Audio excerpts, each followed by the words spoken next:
It's fun.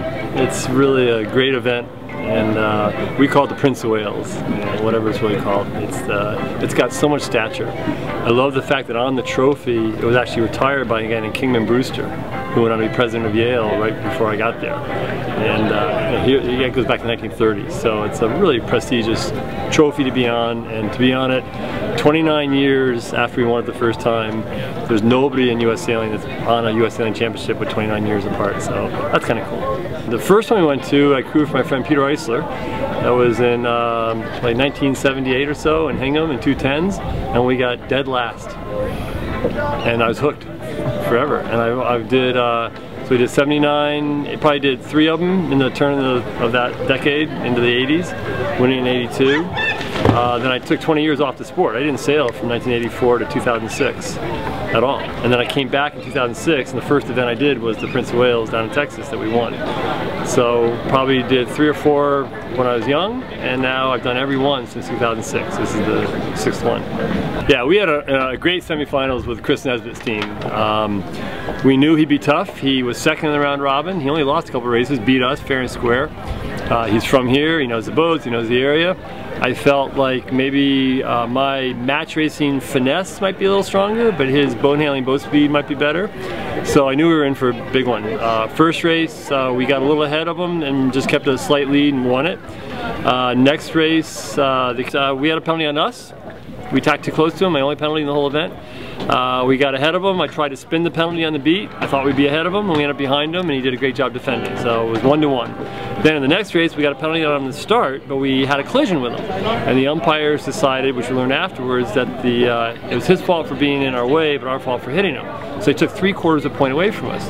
We had him beat coming into the finish, fair and square, and I completely whiffed it. So he beat me in the race, and I got 3/4 of a point taken away. So instead of being up 2-1, we were now down. He was up 2, and we had a 1/4 of a point on the table. So, and it's first to win at least 3 points. So we're like, wow, we need to win the next 3 races. And so I really got focused, and the next 3 we won. We pretty much had him off the line each time in the next 2. In the last race, he had a better start. He led us to the first mark. We came down to the gate, coming into the gate.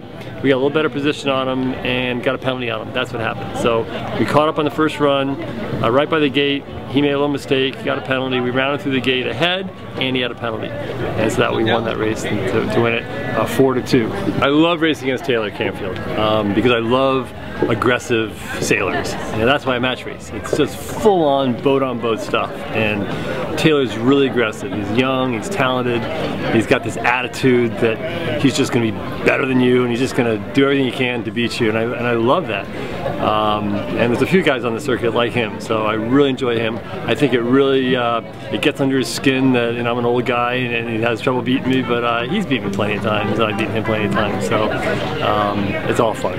I gotta tell you, a long time ago we trained in the Soling. The Soling was our class. We came very close to the Olympic Games, and the trials were in Long Beach, as were the games in '84. And we spent about 1.5 years training and sailing in Long Beach, right up the coast from here. And the tricky thing about the conditions today is that there's a swell, and then there's waves, and the waves aren't always going the same direction as the swell. And I felt right at home. It all came back. When to put the bow down and when to stick it up, and it's really difficult. It's not standard at all. And I was telling the guys in that second race with Taylor, we hit a groove where the boat just was going fast. I started to know the boat and know the condition, and I was comfortable, and it was different on different tacks, really challenging. And all that Soling experience in these conditions came back from 25 years ago, 27 years ago. But there it was, just remembering how to put the boat through it. I felt really comfortable in those conditions. And Dave Perry, 2 wins, and the new U.S. Match Racing National Champion for 2011. This is Dave Perry's 4th U.S. Match Race Championship. You guys were fantastic. It was just to show you that sailing is a sport for a lifetime, and you just keep on trucking. You never know. So it's sort of my midlife motorcycle right here, and I look at teams like Taylor. He's actually one of the best in the world. They're doing great. And they're going to have their name on this thing. Having Nevin Snow here and Sean Ryan and some of the other young sailors.